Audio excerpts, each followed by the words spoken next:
Hello everyone, आप सभी का आपके चहेते चैनल में फिर से एक बार स्वागत है। वेक्टर जो हमारा चैप्टर है उसको हमने स्टार्ट किया था। वेक्टर का रिप्रेजेंटेशन, वेक्टर के types, collinear vectors, coplanar vectors, उस पे बेस्ड जो थ्योरम्स थे उनका हमने स्टडी किया। जैसे लीनियर कॉम्बिनेशन एंड कोप्लानर, इनमें जो रिलेशन है उसका भी हमने लास्ट लेक्चर में स्टडी किया था। तो प्रैक्टिकली आज के लेक्चर में हम representation of vectors in 2D and in 3D ये आर्टिकल जो है इसे स्टडी करेंगे।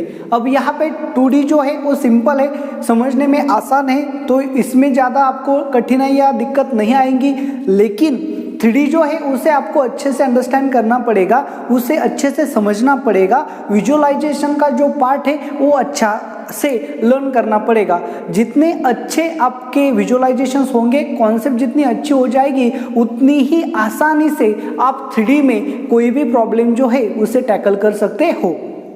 तो पहले हम 2D में जो वेक्टर का रिप्रेजेंटेशन है वो स्टडी करेंगे एंड उसके बाद 3D में वेक्टर का रिप्रेजेंटेशन स्टडी करेंगे। 3D का जो रिप्रेजेंटेशन है उसे समझने के लिए आपका पूरा अटेंशन मेरे सामने, मेरे पास होना चाहिए और विजुअलाइजेशन जो है उसे अच्छे से लर्न करना पड़ेगा। तो चलो देखो यहाँ पे representation in 2D, representation of vector in 2D यानी कि 2 डायमेंशनल। तो 2 डायमेंशनल मतलब क्या? ऐसे ज्योमेट्री, ऐसे शेप्स जिनके पास सिर्फ लेंथ एंड ब्रेड्थ होती है तो उसे हम बोलते हैं 2 डायमेंशनल। जैसे कि ये बोर्ड है, इस बोर्ड को ले लो, इस बोर्ड के क्या है आपके पास? बोर्ड की लेंथ है एंड बोर्ड की ब्रेड्थ है। तो ऐसी जो ज्योमेट्री होती है उसे हम क्या बोलते हैं? 2 डायमेंशनल बोलते हैं। सो 2 डायमेंशनल क्या होगा? आपका स्क्वायर जो है वो 2 डायमेंशनल होगा। आपका किसी भी टाइप का रेक्टेंगल जो है वो क्या होगा? 2 डायमेंशनल होगा। आपका कोई भी क्वाड्रिलेटरल ले लो, वो भी क्या होगा? रेक्टेंगल जो है, कोई भी क्वाड्रिलेटरल आप ले लो वो 2 डायमेंशनल होगा। आपका सर्कल भी 2 डायमेंशनल ज्योमेट्री है। तो चलो देखो, जैसे कि ये बोर्ड है, रेक्टेंगल इसका शेप है, सो ये क्या बनेगा? 2 डायमेंशनल। बड़ी आसान भाषा में अगर हम बोले कि 2 डायमेंशनल क्या है, तो सीधा आपके पास X axis and Y axis का जो प्लॉट होता है वो प्लॉट ही क्या होता है? 2 डायमेंशनल होता है। तो चलो देखो, आपको अच्छे से पता है ये है आपका वाई एक्सिस, ये है आपका एक्स एक्सिस, यानी कि टेक्निकली हम एक्स एक्सिस को क्या बोलेंगे? लेंथ, एंड वाई एक्सिस को क्या बोलेंगे? ब्रेड्थ। सो जो भी ज्योमेट्री लेंथ एंड ब्रेड्थ के साइज में आती है उसे हम क्या बोलते हैं? 2 डायमेंशनल। सो 2 डायमेंशनल आपको पता है, this is x axis, this is origin, this is negative x axis, this is y axis, origin, negative y axis. ये साइन कन्वेंशंस आपके अच्छे से लर्न है, कोऑर्डिनेट ज्योमेट्री में आपने स्टडी किए हैं। सिर्फ हमें यहाँ पे क्या करना है? वेक्टर को 2D में रिप्रेजेंट करना है। 2D मतलब आपको XY प्लॉट लेना है, XY ग्राफ लेना है। इतना भी आप अच्छे से समझ लो तो भी बहुत है। तो चलो देखो, आपको पता है ओरिजिन से राइट हैंड साइड में हॉरिजॉन्टल जाएंगे तो ये पॉजिटिव होगा, ओरिजिन से हॉरिजॉन्टल में लेफ्ट हैंड साइड जाएंगे तो निगेटिव होगा, ओरिजिन से अपवर्ड जाएंगे तो पॉजिटिव होगा एंड ओरिजिन से डाउनवर्ड जाएंगे तो निगेटिव होगा। ये साइन कन्वेंशंस आपके अच्छे से हो चुके हैं, 10th स्टैंडर्ड में भी हो चुके हैं, हमने बेसिक फाउंडेशन लेक्चर में भी इसका स्टडी किया है। तो चलो देखो, तो यहाँ पे मैंने लिया 1 2 3, 1 2 3, -1 -2 -3 -1 -2 -3। तो यहाँ पे मुझे एक P पॉइंट है जिसे मैंने अगर इस तरह से लिया 1 2 डायमेंशनल, इसलिए 2 ही पॉइंट आएंगे। इसे हम क्या बोलते हैं? एक्स कोऑर्डिनेट, इसे हम बोलते हैं वाई कोऑर्डिनेट। इसका मतलब एक्स की वैल्यू होगी 1 एंड वाई की वैल्यू होगी 2। तो ये जो पॉइंट है इसे हम XY प्लॉट में यानी कि 2D में क्या कर सकते हैं? प्लॉट कर सकते हैं। सो एक्स कोऑर्डिनेट है 1, वाई कोऑर्डिनेट है 2, सो 1 एंड 2 ये जो इंटरसेक्शन है यहाँ पे आपका पॉइंट होगा P12। ये हमारा हो चुका है, लेकिन हमें वेक्टर रिप्रेजेंटेशन सीखना है, इसलिए मैं फिर से इसे समझा रहा हूँ। तो चलो देखो, इस तरह से हमने ये पॉइंट लिया P12। अब ये क्या है? ओरिजिन। ओके, ये पॉइंट क्या है? P। सो O से P अगर हम ऐसा वेक्टर ड्रॉ करेंगे तो इसे हम क्या बोलेंगे? OP बार बोलेंगे। क्या बोलेंगे, OP बार बोलेंगे। सो ये वेक्टर हो गया OP बार। सो ओरिजिन मतलब क्या होता है, 0 0। सो इसे हम कैसे लिख सकते हैं, OP बार, जैसे मैंने आपको समझाया था वेक्टर के फर्स्ट लेक्चर में भी ये हमारा हो चुका है, triangle law of vector addition के बारे में भी ये हो चुका है। सो ये जो एक्स एक्सिस है, ओके, तो ये एक्स एक्सिस की डायरेक्शन है, मतलब ये जो P पॉइंट है, अब समझो इसे वेक्टर की लैंग्वेज में क्या, ये जो P पॉइंट है अलोंग एक्स एक्सिस कितना मूव हुआ है 1 unit, and along Y axis कितना मूव हुआ है 2 यूनिट। मतलब P जो पॉइंट है वो along x axis 1 unit move हुआ है, एंड अलोंग वाई एक्सिस कितना मूव हुआ है 2 यूनिट हुआ है। सो यूनिट वेक्टर लेंगे हम x के अलोंग, यूनिट वेक्टर लेंगे i cap. So i cap is unit vector along x axis. अब यूनिट वेक्टर क्या है ये मैंने समझाया है आपको, यूनिट वेक्टर कैसे फाइंड करना है ये भी आपको पता है, फिर भी हम यहाँ पे स्टडी करेंगे। आई क्या है, unit vector along the x axis, मतलब एक्स एक्सिस की जो डायरेक्शन है उसके अलोंग हम क्या लेंगे, वेक्टर लेंगे, मतलब एक्स एक्सिस की डायरेक्शन एंड आई कैप की डायरेक्शन क्या होगी, सेम, लेकिन ये क्या है यूनिट वेक्टर, क्योंकि इसका मैग्नीट्यूड क्या है 1। एंड जे कैप क्या होगा, j cap is a unit vector along Y axis, unit vector along Y axis, मतलब यहाँ जाएगा आई कैप और ये जो डायरेक्शन है यहाँ जाएगा जे कैप, मतलब वाई एक्सिस की जो डायरेक्शन है वही जे कैप की डायरेक्शन होगी, लेकिन उसका मैग्नीट्यूड जे कैप का क्या होगा 1। यूनिट वेक्टर, यूनिट मतलब मैग्नीट्यूड 1, एंड डायरेक्शन क्या है, वाई एक्सिस की जो डायरेक्शन है वो जे कैप की भी डायरेक्शन होगी।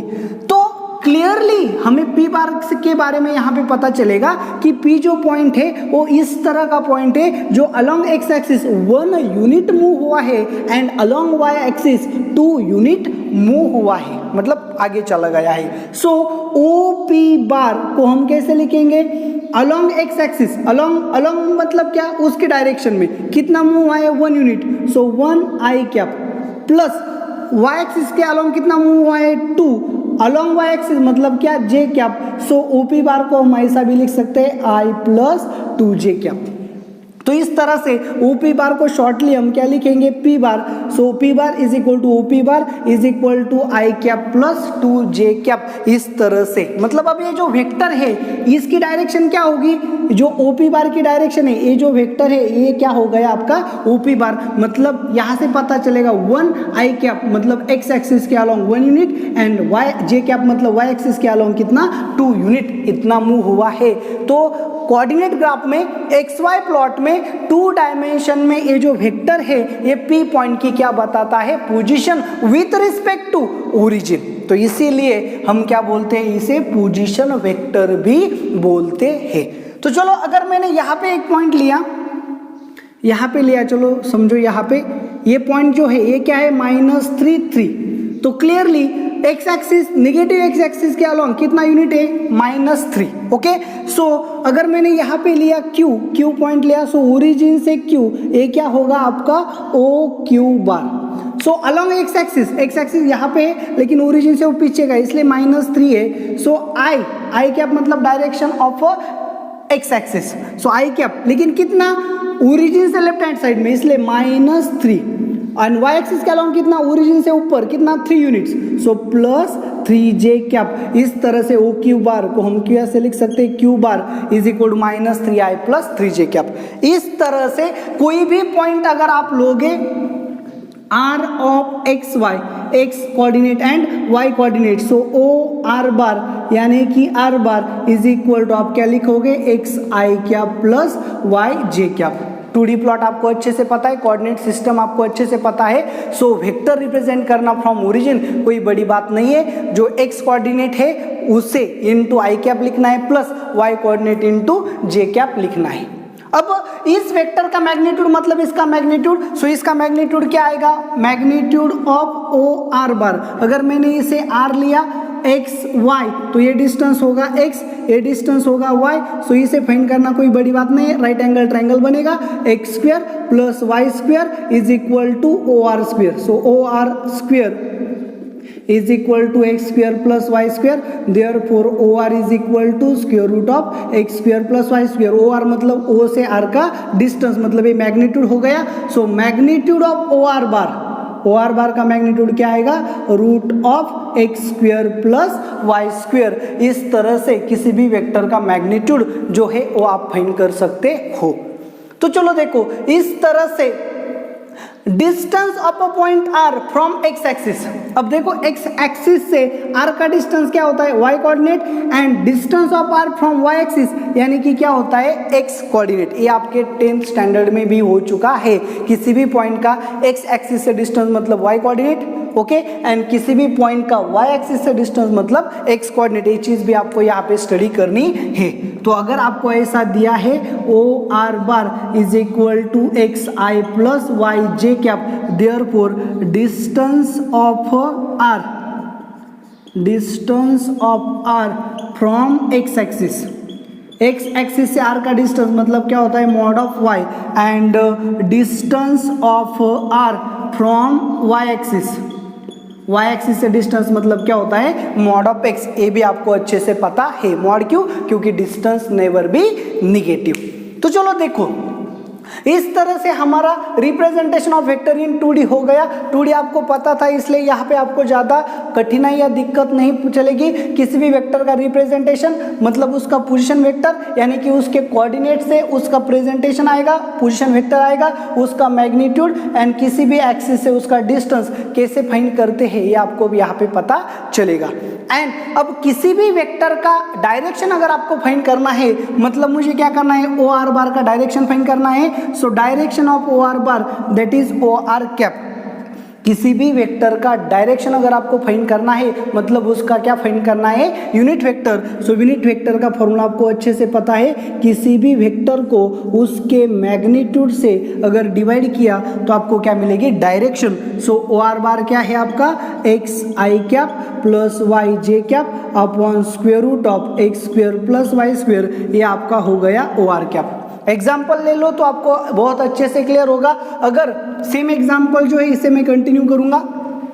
सो ओपी बार मुझे पता है आई कैप प्लस 2j कैप। सो मुझे क्या फाइंड करना है, ओपी कैप यानी कि क्या, direction of OP bar. So formula क्या है, ओ वेक्टर को ओपी बार को उसके मैग्नीट्यूड से क्या करना है, डिवाइड। ओपी बार क्या है, आई प्लस 2j अपॉन उसका मैग्नीट्यूड। किसी भी वेक्टर का मैग्नीट्यूड कैसे फाइंड करना है, square root of X coordinate square plus Y coordinate square यानी कि 1 का स्क्वायर प्लस 2 का square. So i plus 2j cap upon 4 plus 1 यानी कि रूट ऑफ 5। सो ये जो है ये क्या आ गई, पी बार यानी कि ओपी बार की डायरेक्शन आ गई। सो किसी भी वेक्टर की डायरेक्शन आपको फाइंड करनी है, मतलब क्या करना है, आपको उस वेक्टर का यूनिट वेक्टर फाइंड करना है। और किसी भी वेक्टर का यूनिट वेक्टर यानी कि उस वेक्टर को उसके मैग्नीट्यूड से डिवाइड करो तो आपको मिलेगा यूनिट वेक्टर। यहाँ पे आपके पास फॉर्मूला है, जनरल फॉर्मूला, और यहाँ पे मैंने एग्जांपल लेके आपको समझाया। तो सीखना क्या है यहाँ पे कि अगर आपके पास कोऑर्डिनेट सिस्टम है तो वहाँ से आप पोजीशन वेक्टर फाइंड कर सकते हो, पोजीशन वेक्टर से आप मैग्नीट्यूड एंड डायरेक्शन फाइंड कर सकते हो। तो ओके, तो इस तरह से आपके representation of a vector in 2D क्या हो जाएगा, क्लियर हो जाएगा। ओके, तो चलो देखो नेक्स्ट जो है इसमें हम क्या देखेंगे, representation of vector in 3D। तो चलो देखो, आपको बहुत अच्छे से कंसंट्रेशन से यहाँ पे देखना पड़ेगा, सीखना पड़ेगा, जानना पड़ेगा, क्योंकि यहाँ पे बहुत सारा विजुअलाइजेशन अब आएगा। 3D मतलब क्या, 3 डायमेंशनल। 3 डायमेंशनल मतलब क्या, सबसे ज़रूरी बात है कि जहाँ पे लेंथ आएगी, जहाँ पे ब्रेथ आएगी, सो लेंथ एंड ब्रेथ था तो क्या हो गया आपका 2D मतलब यानी कि बोर्ड। लेकिन अब यहाँ पे थर्ड फैक्टर भी आएगा, हाइट। ओके, सो लेंथ आएगी, ब्रेथ आएगी एंड हाइट भी आएगी, तो ये क्या बनेगा, 3D। तो आपका जो घर है उसका कोई भी रूम आप ले लो, ओके, आपके हाउस का, आपके होम का कोई भी रूम क्या होगा, 3D। क्यों 3D होगा, क्योंकि उस हॉल की जो है, जो रूम है, उसकी लेंथ होगी, उसकी ब्रेथ होगी एंड उसकी कुछ तो हाइट्स होगी। सो फॉर एनी अंडरस्टैंडिंग किसी भी तरह आप इसे समझना चाहते हो तो आप अपने होम, आपके रूम का, आपके घर का कोई भी एक कमरा ले लो। तो चलो देखो, उस रूम में आपको क्या मिलेंगे, कॉर्नर्स मिलेंगे। ऑब्वियसली आपके पास कितने कॉर्नर्स होंगे, 4 कॉर्नर्स। तो कोई भी एक कॉर्नर पे आप क्या करो, कंसंट्रेट करो। तो आपने जो कॉर्नर देखा, आप अभी भी लेक्चर देखते वक्त भी आप कॉर्नर से अंडरस्टूड कर सकते हो 3D को। बहुत सिंपल है, लेकिन विजुअलाइजेशन जो है वो ज़्यादा अच्छा होना चाहिए। तो चलो देखो क्या है आपके पास, आपका होम है, आपका हाउस है, उसमें से कोई भी एक कमरा ले लो जिसमें आप स्टडी कर रहे हो, वही कमरा ले लो। उस कमरे का कोई भी एक कॉर्नर देखो तो आपको क्या मिलेगा, जैसे आप उस कमरे का जो कॉर्नर है उसे देखोगे तो आपको कुछ इस तरह का स्ट्रक्चर मिलेगा।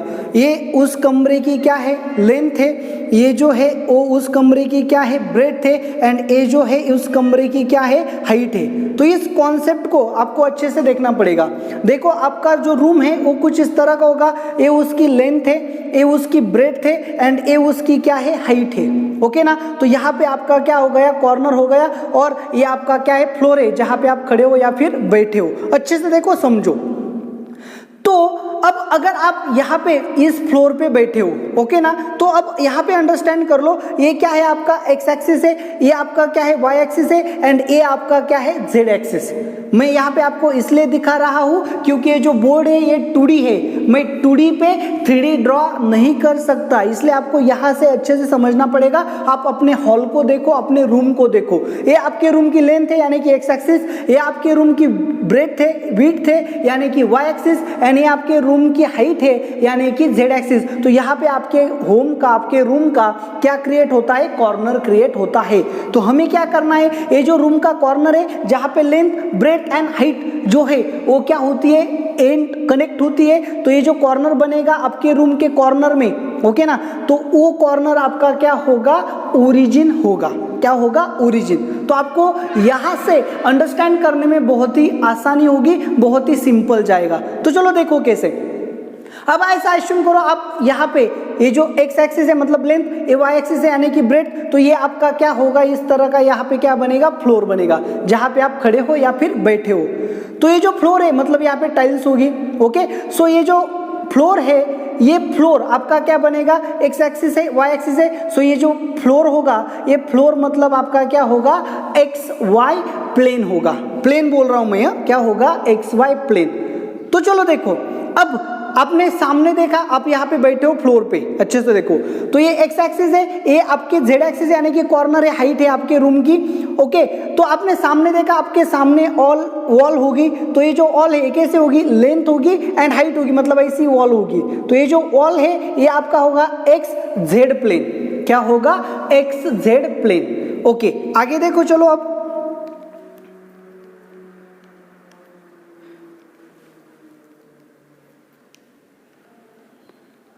ओके, अब यहाँ पे देखो क्या होगा, यहाँ पे ये आपके रूम की, यहाँ पे आप बैठे हो, ये आपके रूम की क्या है, विड्थ है, ब्रेड्थ है, और ये हाइट है। मतलब ये जो वॉल होगी यहाँ पे ऐसे आने वाली, ये होगी आपकी वाई जेड प्लेन। तो देखो यहाँ पे ये आपका फ्लोर है, ये होगा एक्स वाई प्लेन, ये आपका क्या है, वॉल है मतलब ब्रेड्थ एंड हाइट। सो ये आपका होगा वाई जेड प्लेन, और ये भी आपके सामने वॉल होगी, ये क्या होगी आपकी एक्स जेड प्लेन। तो चलो देखो, इस तरह से आपको, ये आपका फ्लोर है एक्स वाई प्लेन, ये आपका एक्स जेड प्लेन, ये आपका क्या है, वाई जेड प्लेन। ओके ना। सेम तरह से ये जो वाई जेड प्लेन है, यहाँ पे भी एक वॉल होगी, ये होगा आपका वाई जेड प्लेन। यहाँ पे वॉल है, आपके पीछे भी यहाँ पे वॉल होगी, ये होगा आपका एक्स जेड प्लेन। तो इस तरह से, और यहाँ पे फ्लोर है, इसके ऊपर यहाँ पे भी आपको क्या मिलेगा, छत है वो मिलेगा।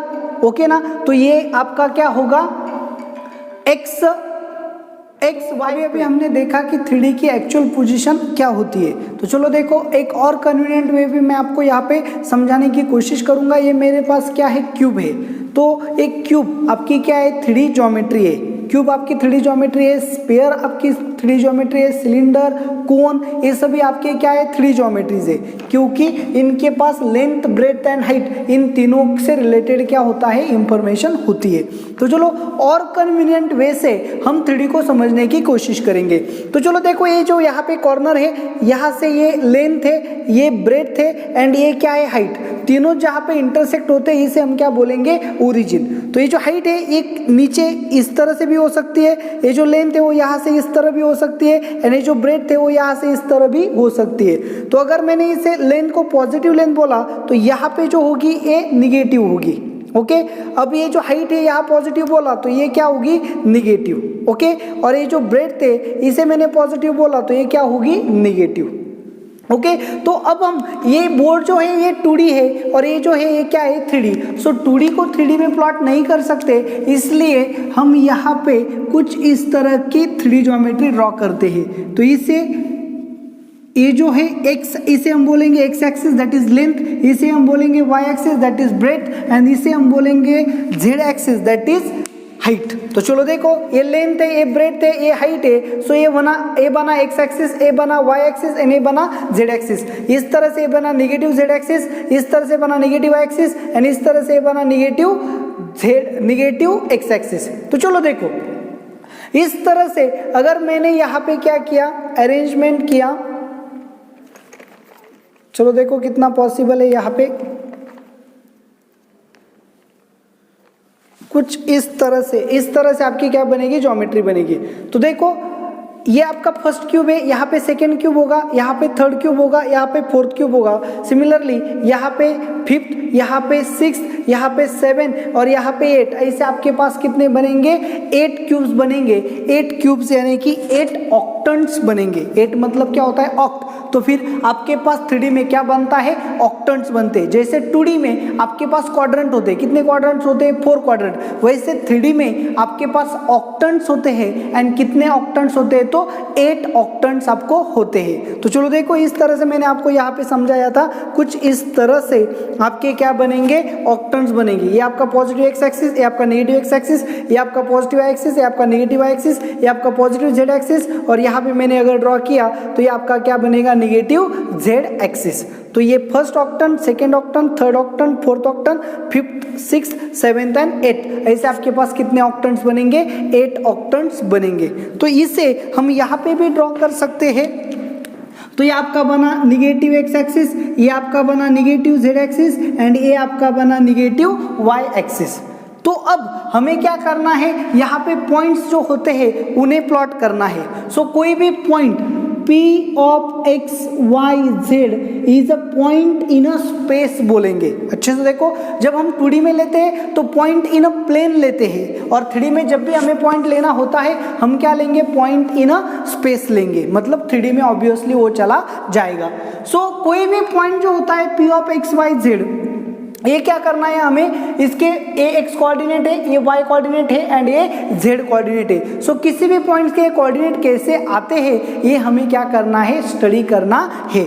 तो चलो देखो, यहाँ पे मैंने कुछ तो पॉइंट अच्छे से देखो। अब ये x एक्सिस है, ये क्या बनेगा, x डैश, यहाँ पे क्या होगा, ओरिजिन। ये y एक्सिस है, ओरिजिन है क्या होना, y डैश। z एक्सिस है, ओरिजिन है, क्या बनेगा, z डैश। तो अच्छे से देखो, x o y ये आपका क्या बनेगा, ये कुछ इस तरह का आपका क्या बनेगा, फर्स्ट प्लेन बनेगा। अब देखो, तो ये जो प्लेन है इस प्लेन को हम क्या बोलेंगे, एक्स ओ वाई प्लेन, या फिर सिंपली हम इसे बोल सकते हैं एक्स वाई प्लेन। तो यहाँ पे देखो, ये z एक्सिस है, ये आपका y एक्सिस है, तो कुछ इस तरह से आपका जो प्लेन बनेगा इसे हम क्या बोलेंगे, y o z प्लेन, या फिर सिंपली y z प्लेन, ऐसा हम बोल सकते हैं। और यहाँ पे देखो, ये x है और ये z है, तो कुछ इस तरह से आपका एक और प्लेन बनेगा, तो इसे हम क्या बोलेंगे, x O z plane, simply x Z plane भी बोल सकते हैं। तो चलो देखो, ये पॉजिटिव टर्मिनेटिव्स के हिसाब से हमने 3 प्लेन्स कंसीडर किए, x Y plane, z y plane, y Z plane या फिर एक्स जेड प्लेन। तो अब देखो, ये जो प्लेन है इस तरह से ये आपका क्या बनेगा, यहाँ पे प्लेन बनेगा। तो मैंने यहाँ पे एक पॉइंट लिया P, तो इस पॉइंट से हम क्या करेंगे, इस प्लेन पे परपेंडिकुलर ड्रॉ करेंगे, ऐसा एक्स वाई प्लेन से यहाँ पे हम एक्स जेड प्लेन पे परपेंडिकुलर ड्रॉ करेंगे एंड यहाँ से हम इसी प्लेन पे परपेंडिकुलर क्या करेंगे, ड्रॉ। तो इसे हम यल, यम एंड यन ऐसा भी बोल सकते हैं। तो ये समझने में थोड़ी सी आपको दिक्कत होगी, इसलिए आप अच्छे से क्या करो, यहाँ पे ध्यान दो। डिफिकल्ट है, देखो अच्छे से, ये आपका क्या बना, x axis, y axis and z axis. ये आपका क्या बना 3D, अच्छे से ध्यान दो यहाँ पे। तो ये अगर एक्स एक्सिस है, ये वाई एक्सिस है, जेड एक्सिस है, तो ये क्या बना एक्स एंड वाई। सो ये जो प्लेन बनेगा ये क्या होगा, एक्स वाई प्लेन। ये एक्स एक्सिस है, जेड एक्सिस है, सो ये जो प्लेन है ये प्लेन, सो ये क्या बनेगा आपका एक्स जेड प्लेन। ये वाई एक्सिस है, जेड एक्सिस, सो ये क्या बनेगा आपका एक्स वाई प्लेन। तो चलो देखो अच्छे से देखो, तो मैंने यहाँ कहीं पे, यहाँ पे मैंने क्या किया, एक पॉइंट कंसिडर किया। तो इस पॉइंट से एक्स वाई प्लेन पे क्या ड्रॉ करना पड़ेगा, परपेंडिकुलर। ओ कैसे आएगा, कुछ इस तरह से आएगा। सो यहाँ पे मैंने पी पॉइंट लिया, अच्छे से देखो यहाँ पे मैंने पी पॉइंट लिया, तो ये क्या है आपका एक्स वाई प्लेन है। सो इस पॉइंट से यहाँ पे परपेंडिकुलर डालूंगा, तो ये डिस्टेंस जो होगा वो क्या होगा, perpendicular to x Y plane. अब देखो यहाँ पे, अब ये प्लेन कौन सा है, एक्स जेड प्लेन है। सो यहाँ से ये यहाँ पे मैंने पॉइंट कंसीडर किया था, यहाँ से ऐसा कुछ होगा perpendicular on the x Z plane. अब पॉइंट यहाँ पे लिया है, ये आपका कौन सा है, एक्स वाई प्लेन है, सॉरी जेड वाई प्लेन है। तो इस पॉइंट से यहाँ पे परपेंडिकुलर डालूंगा, तो ये आ गया perpendicular on y Z plane. So point मैंने यहाँ पे कंसीडर किया था, यहाँ से मैंने एक्स वाई प्लेन पे परपेंडिकुलर डाला, यहाँ से मैंने एक्स जेड प्लेन पे परपेंडिकुलर डाला, और यहाँ से मैंने क्या किया, वाई जेड प्लेन पे भी क्या डाला, परपेंडिकुलर डाला। ओके ना। तो एक्स कोऑर्डिनेट जो होता है पॉइंट पी का, एक्स कोऑर्डिनेट, एक्स कोऑर्डिनेट क्या होता है, x coordinate is a perpendicular distance of point from Y Z plane. क्या होता है, वाई जेड प्लेन, मतलब उस पॉइंट से वाई जेड प्लेन पे अगर मैंने परपेंडिकुलर डाला तो वो क्या बनेगा, x coordinate. Similarly y coordinate क्या होता है, वाई कोऑर्डिनेट क्या होता है, a perpendicular distance of point from x Z plane. अब देखो प्लेन भी मैंने आपको यहाँ पे समझाया, आप क्यूब के हिसाब से भी समझ सकते हैं। अच्छे से देखो, ये आपका क्या है, एक्स एक्सिस, ये आपका क्या है। चलो यहाँ पे मैंने पेन की हेल्प ले लेता हूँ ताकि आपको अच्छे से क्लियर हो जाएगा।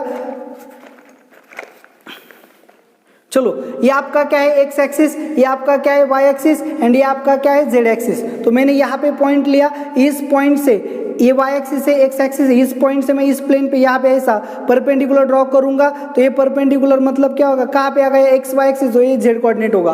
तो इस पॉइंट से मैंने जेड एंड एक्स यहाँ पे परपेंडिकुलर ऐसा परपेंडिकुलर ड्रॉ करूंगा, तो ये क्या होगा आपका वाई कोऑर्डिनेट, क्योंकि एक्स जेड प्लेन पे है। और ये इस पॉइंट से मैं यहाँ पे परपेंडिकुलर ड्रॉ करूंगा, वो होगा एक्स कोऑर्डिनेट। सो सिंपल है, एक्स कोऑर्डिनेट क्या होता है, perpendicular distance of point from Y Z plane. So उस पॉइंट से वाई जेड प्लेन पे परपेंडिकुलर डालो, और वो जो डिस्टेंस है उसे हम क्या बोलेंगे, एक्स कोऑर्डिनेट। उस पॉइंट से एक्स जेड प्लेन पे परपेंडिकुलर डालो तो आपको क्या मिलेगा, y coordinate. And Z coordinate क्या होता है, z coordinate is equal to perpendicular distance of point from x Y plane, x Y plane पे उस पॉइंट से परपेंडिकुलर ड्रॉ किया तो क्या बनेगा आपका जेड कोऑर्डिनेट। तो चलो देखो, P of x Y Z, उसके X coordinate, Y coordinate, Z coordinate आपको मिलेंगे। एक्स मतलब क्या, उस पॉइंट से वाई जेड प्लेन का डिस्टेंस, वाई कोऑर्डिनेट मतलब क्या, उस पॉइंट से एक्स जेड प्लेन का डिस्टेंस, एंड जेड कोऑर्डिनेट मतलब क्या, उस पॉइंट से एक्स वाई प्लेन का डिस्टेंस। तो चलो देखो ये तो क्लियर हो गया। तो अब देखो यहाँ पे हमें कुछ चीजें यहाँ पे क्या करनी है, समझनी है, अंडरस्टैंड करनी है। तो अब यहाँ पे मैंने क्या लिया, चलो देखो, ये आपका कोऑर्डिनेट 3D सिस्टम है, कैसे लेना है आप अभी यहाँ पे समझ चुके हैं, एक्स ओ वाई और यहाँ पे क्या होगा जेड। तो ये आपका आ गया 3D। तो एक्स के अलोंग हम क्या लेते हैं, unit vector i cap, y के अलोंग हम क्या लेते हैं, unit vector j cap, and z के अलोंग हम यूनिट वेक्टर क्या लेते हैं, k कैप। यूनिट वेक्टर का डिफिनेशन आपको पता है, उस जो vector having the same magnitude 1 and direction is along z axis. So ये ऐसा वेक्टर है जिसकी डायरेक्शन अलोंग z है एंड मैग्नीट्यूड क्या है 1, जैसे हमने 2D में समझाया था। सो 3D में ये जो वेक्टर होता है ओ पी बार, इसे हम कैसे रिप्रेजेंट करेंगे, x i cap plus y j cap plus Z के कैप, इस तरह से हम 3D में क्या करते हैं, वेक्टर को रिप्रेजेंट करते हैं। तो x क्या है मैंने आपको समझाया, a distance of point P from YZ plane, y क्या है, distance of a point P from XZ plane, and z क्या है, distance of a point from XY plane. तो देखो क्या होगा, ये जो आपका प्लेन है ये आपका बनेगा XY प्लेन, ये जो प्लेन है ये आपका बनेगा YZ प्लेन, एंड ये जो प्लेन है ये आपका क्या बनेगा, XZ प्लेन। अब कोऑर्डिनेट अगर एक्सिस के ऊपर है तो चलो देखो मैंने यहाँ पे एक पॉइंट ले लिया, ओके, तो ये पॉइंट कहाँ पे है, एक्स एक्सिस के ऊपर। अब एक्स कोऑर्डिनेट क्या होता है, distance of a plane from YZ plane, so x coordinate ये आपका क्या है, YZ प्लेन, सो ये जो डिस्टेंस है यही डिस्टेंस क्या होगा, YZ प्लेन का डिस्टेंस होगा। सो चलो देखो पॉइंट को एक्सप्रेस करना है, मतलब उसका x coordinate, Y coordinate, Z coordinate बताना है। सो चलो देखो ये जो पॉइंट है ये पॉइंट कहाँ पे है, एक्स एक्सिस पे, तो इसका एक्स कोऑर्डिनेट क्या होगा, a distance of a point from YZ plane, ये आपका YZ प्लेन है, इस पॉइंट से जो डिस्टेंस होगा कितना होगा, इतना, सो एक्स। y कोऑर्डिनेट क्या है, distance of a point from y coordinate मतलब XY प्लेन, ये आपका XY प्लेन है, इस प्लेन से इस पॉइंट का डिस्टेंस क्या होगा, 0, क्योंकि उसी प्लेन में आता है, सो 0।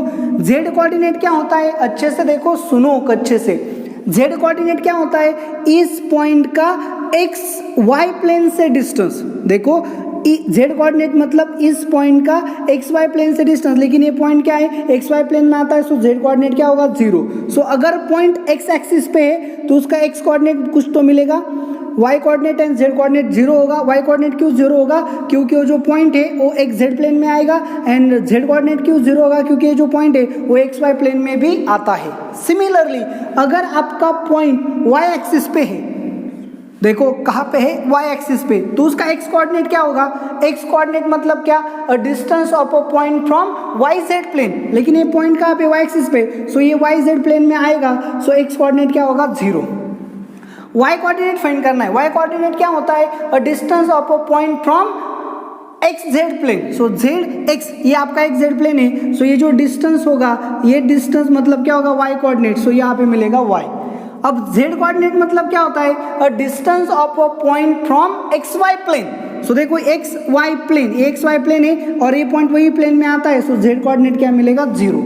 सिमिलरली अगर मैंने पॉइंट लिया z एक्सिस पे तो अच्छे से देखो सुनो मैं क्या बताने जा रहा हूं। तो देखो अगर मैंने क्या लिया, एक पॉइंट लिया z एक्सिस पे, तो उसका x कोऑर्डिनेट क्या होगा, x कोऑर्डिनेट मतलब क्या, डिस्टेंस फ्रॉम YZ प्लेन, लेकिन ये पॉइंट कहाँ पे YZ प्लेन में, सो x कोऑर्डिनेट 0 होगा। y कोऑर्डिनेट क्या है, y coordinate is a distance of a point from XZ plane, लेकिन ये XZ प्लेन है आपका, सो XZ प्लेन है, सो इसका y उसी प्लेन में आता है, सो y कोऑर्डिनेट भी क्या होगा, 0। एंड z कोऑर्डिनेट क्या होता है, z coordinate means distance of a point from XY plane, so XY plane से कितना डिस्टेंस है, इतना, सो उसका क्या होगा, z कोऑर्डिनेट। सो ये आपका क्या है, XZ प्लेन, ये आपका क्या है, XY प्लेन, एंड ये आपका क्या है, YZ plane. So point and distance ये आपके समझ में आ चुका होगा। अगर पॉइंट आपके एक्सिस के ऊपर है, एक्स एक्सिस के ऊपर है तो उसके कोऑर्डिनेट होंगे x 0 0, y एक्सिस के ऊपर है तो y 0 y, and z axis के ऊपर है तो 0 0 z।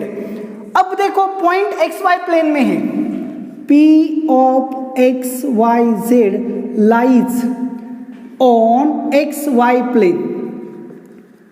चलो देखो अच्छे से, P of XYZ जो है वो XY प्लेन में आ गया, XY प्लेन में आ गया मतलब इस प्लेन में आ गया, अच्छे से देखो इस प्लेन में, सो ये इस प्लेन में ऑलरेडी है, सो क्या होगा, अगर वो XY प्लेन में है तो उसका z कोऑर्डिनेट क्या होगा, 0। क्यों, z कोऑर्डिनेट क्या होता है, a distance of a point from XY plane, okay ना, लेकिन पॉइंट कहाँ पे है, XY प्लेन में। अच्छे से देखो P of XYZ lies on XY plane, XY plane में है, so distance of a point from XY plane क्या होगा, 0, therefore z is equal to 0। So point in XY plane implies that उसका coordinate XY क्या होगा, 0 होगा। Similarly अगर आपका P of XYZ जो है वो lies in a YZ plane, YZ plane मतलब इस यहाँ पे आपका पॉइंट P है, अच्छे से देखो समझो। अगर आपका पॉइंट P YZ प्लेन में है, YZ प्लेन में है तो उसका डिस्टेंस फ्रॉम एक्स एक्सिस, देखो एक उसका क्या होगा एक्स कोऑर्डिनेट, एक्स कोऑर्डिनेट मतलब क्या होता है, x coordinate is a distance of a point from YZ plane, लेकिन पॉइंट कहाँ पे है YZ प्लेन में है, so distance of point from YZ plane क्या होगा 0, सो एक्स कोऑर्डिनेट क्या होगा 0 अगर पॉइंट क्या होगा YZ प्लेन में होगा। So point in YZ plane, अगर YZ प्लेन में है तो उसका एक्स कोऑर्डिनेट 0 होगा, y इंटू जेड, बाकी के सब ऐसे रहेंगे। अगर आपका पॉइंट जो है वो क्या होगा XZ प्लेन में होगा, पॉइंट क्या होगा XZ प्लेन में, देखो अच्छे से, पॉइंट क्या होगा XZ प्लेन, मतलब यहाँ पे आपका क्या है पॉइंट। अब y कोऑर्डिनेट क्या होता है, y coordinate is a distance of a point from XZ plane, लेकिन पॉइंट कहाँ पे है XZ प्लेन में ही है, so distance of point from XZ plane क्या होगा 0, मतलब y कोऑर्डिनेट क्या होगा 0, सो x 0 z ऐसे आपको क्या मिलेंगे पॉइंट्स मिलेंगे। तो चलो देखो, अगर आपका पॉइंट XY प्लेन में है तो उसका कोऑर्डिनेट क्या होंगे XY 0, अगर आपका पॉइंट YZ प्लेन में है तो 0 YZ, एंड अगर आपका पॉइंट XZ प्लेन में है तो 0 x 0 z, ऐसे आपको क्या मिलेंगे पॉइंट्स मिलेंगे। अब देखो, अगर आपका पॉइंट जो है एक्सिस पे भी नहीं है, एक्सिस पे मैंने बताया, प्लेन में भी बताया, अगर आपका पॉइंट स्पेस में है, अगर आपका पॉइंट स्पेस में है तो उसके कोऑर्डिनेट्स क्या होंगे x y z होंगे। तो चलो देखो, इस तरह से सेम जो प्लॉटिंग है हम यहाँ पे ड्रॉ कर सकते हैं। देखो चलो यहाँ पे हम क्या करेंगे, इन प्लॉटिंग्स को ड्रॉ करने की कोशिश करेंगे। तो पॉइंट ए जो पॉइंट है मैंने लिया ए पॉइंट, कहाँ पे एक्स एक्सिस पे, तो इसके कोऑर्डिनेट्स क्या होंगे a 0 0, क्योंकि ये जो लेंथ है ये लेंथ मैंने क्या एज्यूम की a। अब यहाँ पे मैंने b पॉइंट लिया y एक्सिस पे, जो डिस्टेंस है ये लिया, सो 0 a 0। अब c पॉइंट मैंने यहाँ पे लिया, चलो देखो यहाँ पे, सो c पॉइंट z एक्सिस पे, सो 0 0 a, ये डिस्टेंस a एज्यूम किया। तो ये 3 आपके क्या हो गए एक्सियल पॉइंट हो गए, क्या हो गए एक्सियल पॉइंट, मतलब एक्सिस के ऊपर आने वाले पॉइंट। अब देखो यहाँ पे मैंने एक्स वाई प्लेन में मैंने एक पॉइंट लिया, यहाँ पे लिया D, सो ये डिस्टेंस भी a होगा एंड ये डिस्टेंस भी a होगा। सो अब ये एक्स वाई प्लेन में है, एक्स वाई प्लेन में है, सो z कोऑर्डिनेट क्या होगा 0, सो एक्स एक्सिस से डिस्टेंस होगा ये a 0। अच्छे से देखो, अब मैंने यहाँ पे पॉइंट लिया XZ प्लेन में, XZ प्लेन में है तो y कोऑर्डिनेट क्या होगा 0, सो ये इस तरह से मिलेगा। और अब मैंने यहाँ पे पॉइंट लिया ZY प्लेन में, सो x कोऑर्डिनेट 0 होगा ये। तो देखो, पॉइंट मैंने XY में लिया तो z कोऑर्डिनेट 0, पॉइंट मैंने XZ में लिया तो y कोऑर्डिनेट 0, एंड पॉइंट मैंने ZY प्लेन में लिया तो x कोऑर्डिनेट 0, यही मैंने आपको यहाँ पे समझाया है। अब देखो, तो इस तरह से अगर हम इसे ड्रॉ करेंगे तो हमें कुछ इस तरह से मिलेगा। अब समझो, यहाँ पे मैंने एक पॉइंट लिया P, जो एक्सिस के ऊपर भी नहीं है एंड कहाँ नहीं है प्लेन में भी नहीं, मतलब वो स्पेस में है, तो उसके कोऑर्डिनेट्स आएंगे A, क्योंकि ये जो क्यूब हमने ड्रॉ किया है इसके सभी साइड्स की लेंथ क्या ली है A ली है। तो इस तरह से हमें क्या मिलेंगे 3D मिलेंगे। तो देखो 3 एक्सियल पॉइंट हो गए, 3 प्लेनर पॉइंट्स हो गए, एक स्पेस में आ गया और एक क्या आ गया ओरिजिन मतलब क्या होगा 0 0 0। एग्जाम्पल लेते हैं, अगर मैंने P यहाँ पे लिया 1 2 3, इसका मतलब x कोऑर्डिनेट 1 है, y कोऑर्डिनेट 2 है, z कोऑर्डिनेट 3 है, सो इसका वेक्टर OP बार कैसे लिखेंगे i cap plus 2j cap plus 3k cap, 3D में हम वेक्टर रिप्रेजेंटेशन ऐसा करेंगे। तो यहाँ पे x कोऑर्डिनेट मतलब क्या डिस्टेंस फ्रॉम YZ प्लेन, सो इस पॉइंट का YZ प्लेन से डिस्टेंस कितना है 1 यूनिट, इस पॉइंट का XY प्लेन से डिस्टेंस कितना है 2 यूनिट, एंड इस पॉइंट का XY प्लेन से डिस्टेंस कितना है 3 यूनिट। ये आपको क्या करना पड़ेगा, समझना पड़ेगा। This is distance from YZ plane, distance from XZ plane, distance from XY plane. तो ये आ गया आपका वेक्टर OP। अब मैग्नीट्यूड जो है, मैग्नीट्यूड ऑफ OP बार कैसे फाइंड करना है ये भी आप यहाँ पे समझ सकते हो। क्या होगा, मैग्नीट्यूड फाइंड करने के लिए square root of X coordinate square plus Y coordinate square plus Z coordinate square. And unit vector कैसे फाइंड करेंगे, OP cap is equal to OP bar upon mod of OP bar. इस तरह से हम क्या फाइंड करते हैं, magnitude find करते हैं। तो चलो देखो, ये आ गया मैग्नीट्यूड, ये आ गया यूनिट वेक्टर, ये आ गया वेक्टर रिप्रेजेंटेशन, और ये सभी 3D के मीनिंग्स, उसका मीनिंग क्या क्या होता है। तो यहाँ पे अब आपको ऑक्टेंट सिखाना है। जैसे कि मैंने बताया कि आपके पास कितने क्यूब्स फॉर्म होंगे, 8 क्यूब्स फॉर्म होंगे। कितने क्यूब्स फॉर्म होंगे, 8 क्यूब। तो सिंपल है, फर्स्ट ऑक्टेंट जो होगा जिसमें x कोऑर्डिनेट पॉजिटिव होगा, y कोऑर्डिनेट पॉजिटिव होगा एंड z कोऑर्डिनेट भी पॉजिटिव होगा। सेकेंड जो होगा उसमें x पॉजिटिव होगा, y पॉजिटिव होगा लेकिन z निगेटिव होगा। थर्ड जो होगा उसमें x पॉजिटिव होगा, y निगेटिव होगा, z पॉजिटिव होगा। फोर्थ जो है उसमें x पॉजिटिव होगा, ओके। उसके बाद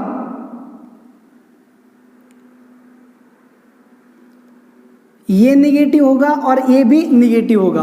फिफ्थ ऑक्टेंट जो है x negative, y positive, z positive. Six जो होगा x negative, y positive, z negative. Seven जो होगा x negative, y negative, z positive. And 8 जो होगा उसमें x negative, y negative and z भी निगेटिव। ऐसे 8 तरह के हमें क्या मिलेंगे, क्यूब्स मिलेंगे, यानी कि ऑक्टेंट्स मिलेंगे।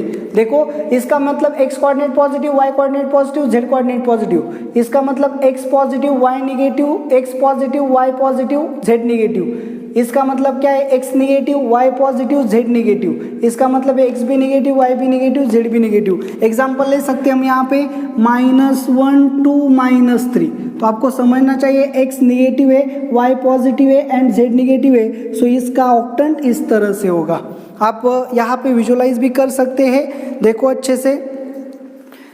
ये आपके क्या है, x axis and y axis, and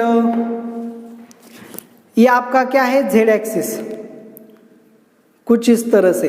तो आपने क्या बोला, x पॉजिटिव, y ये पॉजिटिव है, z एक्सिस, ये x पॉजिटिव है, ये y पॉजिटिव है। तो ये y निगेटिव होगा, ये x निगेटिव होगा एंड ये z निगेटिव होगा। तो हमें क्या करना है, x निगेटिव लेना है मतलब यहाँ पे जाएंगे, y पॉजिटिव लेना है मतलब यहाँ पे जाएंगे, एंड z भी क्या लेना है, निगेटिव, मतलब यहाँ पे जाएंगे। So x negative, y positive, z negative. So ये जो ऑक्टेंट आपका बनेगा, तो ये ऑक्टेंट आपका कहाँ पे होगा, यहाँ पे बनेगा। देखो इस तरह से यहाँ पे ये जो होगा ये आपका रिक्वायर्ड ऑक्टेंट होगा। So first octant, second octant, third octant, fourth octant, fifth, six, seventh and 8, इस तरह के आपके कितने ऑक्टेंट्स बनेंगे, 8 पार्ट्स बनेंगे। इसलिए हम उसे क्या बोलते हैं, ऑक्टेंट्स बोलते हैं। तो ये आपका पूरी तरह से 3D का रिप्रेजेंटेशन यहाँ पे कंप्लीट हो गया।